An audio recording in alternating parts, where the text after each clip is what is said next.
আসসালামু আলাইকুম। Hello lovely ভিউজার্স, দেশ ও দেশের বাহিরে সবাইকে ওয়েলকাম টু আত্তুর কুকিং স্টুডিও। আজকে আপনাদের মাঝে নিয়ে এসেছি খুবই মজাদার একটি পাকোড়া রেসিপি, যেটা মাত্র একটি সবজি দিয়ে তৈরি করে ফেলতে পারেন। সেটার নাম হচ্ছে পটেটো পাকোড়া বা আলুর পকোড়া। সো দেখতেই থাকুন কীভাবে কি করছি। আর এটা দেখতেও যতটা অ্যাট্রাকটিভ, খেতেও ততটা ডেলিশিয়াস। সো ভিডিওটা শুরু থেকে শেষ মতো দেখবেন, একটু স্কিপ করবেন না। আর আলুর পকোড়া কীভাবে করতে হয়, টিপস অ্যান্ড ট্রিক্স সব কিছু এই ভিডিওতে দেওয়া আছে। ফার্স্টে এই জায়গায় আমি আলু কুচি করে নিয়েছি। আমি এই জায়গায় বড় সাইজের 2টা আলু দিয়েছি আর ঘরে থাকা মশলা দিয়ে করে নিচ্ছি। আর এই জায়গায় আমি দিয়ে নিয়েছি ফার্স্টে ধনিয়া গুঁড়া 1 চা চামচ, আর শুকনো মরিচের গুঁড়া দিয়েছি 1.5 চা চামচের মতো, আর ভাজা জিরার গুঁড়া দিয়েছি প্রায় 1 চামচের 3 ভাগের 1 ভাগ। আর এই জায়গায় আমি দিয়েছি পর্যাপ্ত নুন প্রায় 1.5 চামচের মতো, আর হলুদ দিয়েছি জাস্ট কালারের জন্য 1/2 চা চামচের মতো। আদা রসুন পেস্ট একসাথেই দিয়ে নিয়েছি আমি এই জায়গায় 1 চা চামচের মতো। আর এই স্বাদটা আরও টেস্ট বেশি বাড়িয়ে ফেলে স্বাদে ম্যাজিক মশলা। আমি স্বাদে ম্যাজিক মশলা ইউজ করছি 1 প্যাকেট। আর কিছু দিয়ে দিচ্ছি মরিচ কুচি। যারা নাকি শুকনো মরিচের গুঁড়া বেশি দিবেন তারা মরিচ কুচিটা কমিয়ে দিবেন। আমি এই জায়গায় মরিচ কুচিটা বেশি দিয়েছি, কারণ স্পাইসি না হলে পাকোড়া জিনিসটা ভালো লাগে না। অনেকে আবার স্পাইস পছন্দ করে না, তারা স্পাইসটা কমিয়ে দিবেন। আর এই জায়গায় আমি দিয়ে নিচ্ছি চালের গুঁড়া, কর্নফ্লাওয়ার আর ময়দা মিশিয়ে। তারপরে এই জায়গায় প্রায় 1/2 কাপের মতো আমার লেগেছে, কিন্তু আমি একটু ধাপে ধাপে দিয়ে নিচ্ছি। আর এটা কিন্তু ভিজা ভিজা করা যাবে না, এর জন্যই ইনস্ট্যান্ট তাড়াতাড়ি তৈরি করে ফেলতে হবে। আর ভিজা হলে কিন্তু এটা আলু পকোড়াটা ভালো লাগবে না, ক্রিসপিনেসটাও আসবে না। সো ভিডিওর ভয়েসে যদি ব্যাকগ্রাউন্ড নয়েজ আসে তার জন্য অসংখ্য দুঃখিত, কারণ বাসার পাশে একটা বিল্ডিংয়ের কাজ হতে যাচ্ছে। আর ভিডিওতে যদি কোনো ধরনের ভুল ত্রুটি পান তাহলে অবশ্যই ক্ষমার দৃষ্টিতে দেখবেন। ইনশাল্লাহ আমি ট্রাই করবো আস্তে আস্তে আপনাদের যতগুলো ভুল ধরিয়ে দেবেন সেগুলো ভুল আমি শুধরিয়ে নেওয়ার জন্য।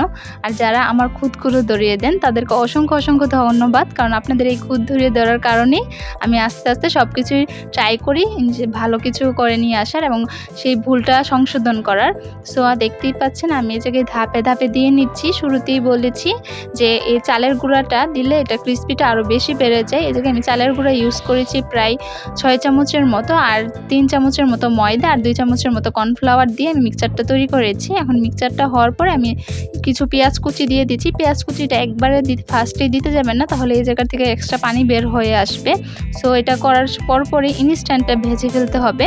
এই জায়গায় আমি সাদা তেলটা গরম করে নিয়েছি, আর অবশ্যই সাদা তেলটা আগে থেকে গরম করে নিয়ে তারপরে মিডিয়াম টু লোয়ে দিয়ে দিবেন। দিয়ে আমি আস্তে আস্তে সবগুলো দিয়ে দিচ্ছি। আর মাস্ট বি এটা কিন্তু কোনো সময় কিছুক্ষণ রাখতে যাবেন না, যখন খাবেন ঠিক তখন এটা তৈরি করে ইনস্ট্যান্ট ভেজে ফেলবেন।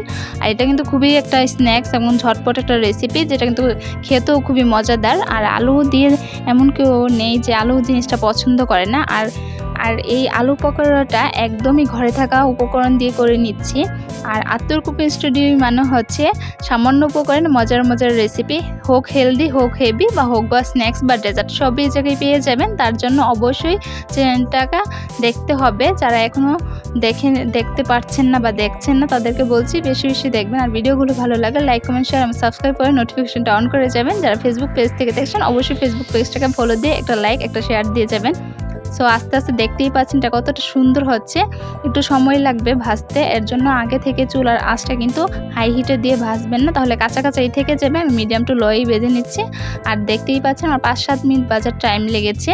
সো আমি জায়গায় স্প্রিড দিয়ে দিয়েছি, সো আপনাদের বলে দিয়েছি। এখন আমার এটা হয়ে গেছে, দেখতেই পাচ্ছেন কালারটা কত সুন্দর এসেছে। এরকম কালার আসলেই বুঝবেন যে হয়ে এসেছে। তো এটা দেখতেও যতটা ইয়ামি, খেতেও ঠিক ততটা ইয়ামি হয়েছে। এই রেসিপির A to Z দেওয়া আছে, সো শুরু থেকে শেষ পর্যন্ত দেখবেন। তাহলে আজকে এতটুকুই বিদায় নিচ্ছি, নতুন কোনো ভিডিও নিয়ে আবার হাজির হব। আসসালামু আলাইকুম, আল্লাহ হাফেজ।